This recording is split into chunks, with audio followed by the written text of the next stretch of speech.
அனைவருக்கும் வணக்கம். இப்போ நம்ம பார்க்க போகிற ரெசிபி எலுமிச்சை ஊறுகாய். அதுக்கு நான் எலுமிச்சை பழத்தை 4ஆக கட் பண்ணி 3 நாள் உப்பு போட்டு ஊற வச்சு எடுத்து வச்சுருக்கேன். இனி தாளித்து விட்டுடலாம். பாத்திரம் வச்சு ஹீட் ஆனதும் நல்லெண்ணெய் ஊற்றி சூடானதும் கடுகு, கருவேப்பிலை, பெருங்காயம், வெந்தயம், வரமிளகாய் வறுத்து அரைச்ச பொடி எல்லாத்தையும் ஆட் பண்ணி பொரிய விட்டுடலாம். இந்த பொடி நல்லா பொரிஞ்சு வந்ததும் ஊற வச்சுருந்த எலுமிச்சை பழத்தை ஆட் பண்ணி கலந்து கொடுத்துக்கலாம். ஒரு 2-3 எலுமிச்சை பழத்தை எடுத்து அரைச்சி கூழ் மாதிரியும் ஆட் பண்ணிக்கலாம். அப்போ ஊறுகாவோட பதம் நல்லாயிருக்கும். இதை நல்லா மிக்ஸ் பண்ணி கொடுத்துட்டு கொதிக்க விட்டுறலாம்.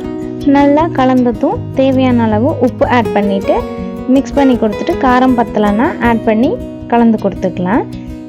கொஞ்சமாக நான் கருப்பட்டி ஆட் பண்ணிக்கிறேன். நீங்கள் வெல்லம் இல்லைன்னா சர்க்கரை கூட ஆட் பண்ணிக்கலாம். நல்லா கலந்து கொடுத்துட்டு எண்ணெய் பிரிஞ்சு வர அளவுக்கு வேக விட்டுட்டோன்னா ரெடி. இதே மாதிரி செஞ்சு பார்த்துட்டு எப்படி இருந்ததுன்னு கமெண்ட்டில் சொல்லுங்கள். தேங்க்யூ.